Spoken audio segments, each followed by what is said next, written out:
What if a movie that everyone agrees was a total disaster actually wasn't? Today, we're going to dig into a really fascinating argument that the 2011 Green Lantern film, one of the most famous superhero flops ever, is secretly a whole lot better than you remember.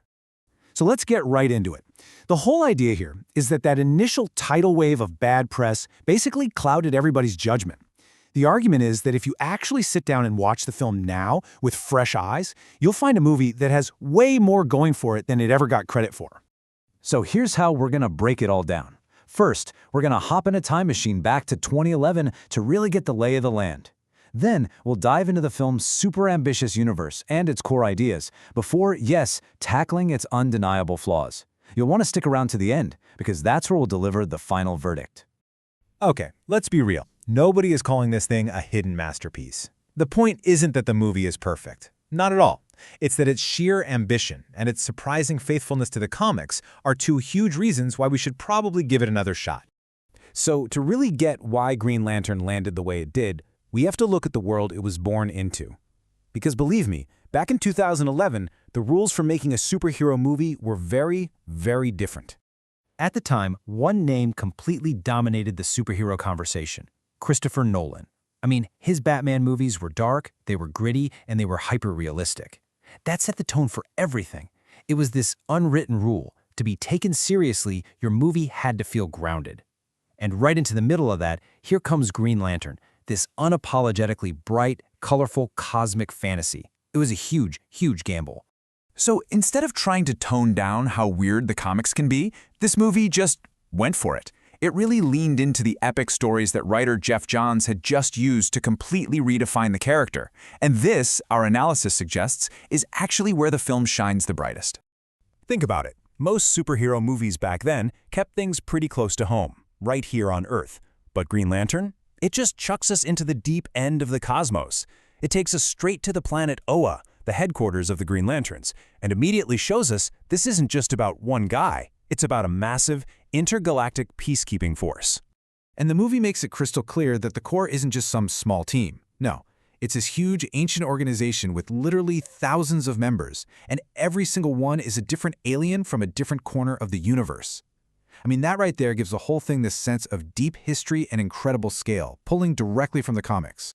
Now, if there's one character who is an undeniable home run, it was Sinestro. His look, that stern personality, it really felt like he was just lifted right off the comic book page. The performance was so spot on that it perfectly set the table for what could have been a truly epic story for him, which, we sadly never got to see. And then, of course, there's the oath. For fans, this is basically sacred stuff, and the film absolutely nailed it. That moment when the ring powers up and the oath is spoken, come on, even the toughest critics had to admit, that was just pure awesome comic book magic come to life. But the movie's strengths weren't just about the cool visuals. It also did a fantastic job of capturing the core philosophy that is the absolute heart and soul of the Green Lantern comics. And that core idea is simple, but it's really powerful. Willpower can conquer fear. See, in the movie, this isn't just some nice thought. It's the literal fuel for the power ring. The stronger your will, the more powerful you become. It's as simple as that. And this whole theme is what drives Hal Jordan's entire journey. He starts the movie totally haunted by his father's death, a guy who's really defined by his fear. So the whole film is about him learning to turn that fear into pure willpower.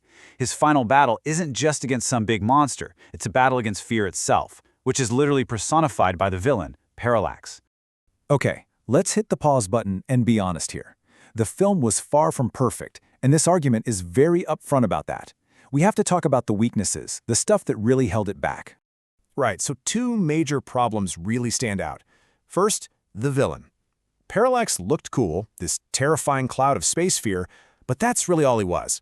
There was no depth, no real motivation other than just destroy everything. He was just a generic, off-the-shelf, end-of-the-world threat. And second, the script itself just felt a little undercooked, Key emotional moments didn't quite land, and the dialogue was often kind of flat, which really held back what could have been a much more powerful story. So, when you put its ambitious world-building on one side of the scale, and its pretty undeniable script problems on the other, what's the final takeaway here? It really seems like the timing of its release was everything. The argument goes that in 2011, we just weren't ready for this. The kind of massive, cosmic, and let's face it, kind of weird superhero adventure it was selling is something we see all the time now, but back then, it was a real shock to the system. I mean, just think about it. Years before movies like Guardians of the Galaxy and Thor Ragnarok made all that cosmic weirdness cool, Green Lantern was already there, doing it. It was trying to build that exact same kind of sprawling space opera. You could almost say it swung for the fences, trying to make a type of movie that audiences wouldn't fully embrace for a few more years. So the final argument is pretty straightforward. Green Lantern was an ambitious film, a flawed one for sure, but a film that was maybe just born at the wrong time. And maybe, just maybe, it deserves to be judged on its own terms, not by the standards of a decade ago. And that's really the final thought this analysis leaves us with. It's a fascinating question, isn't it?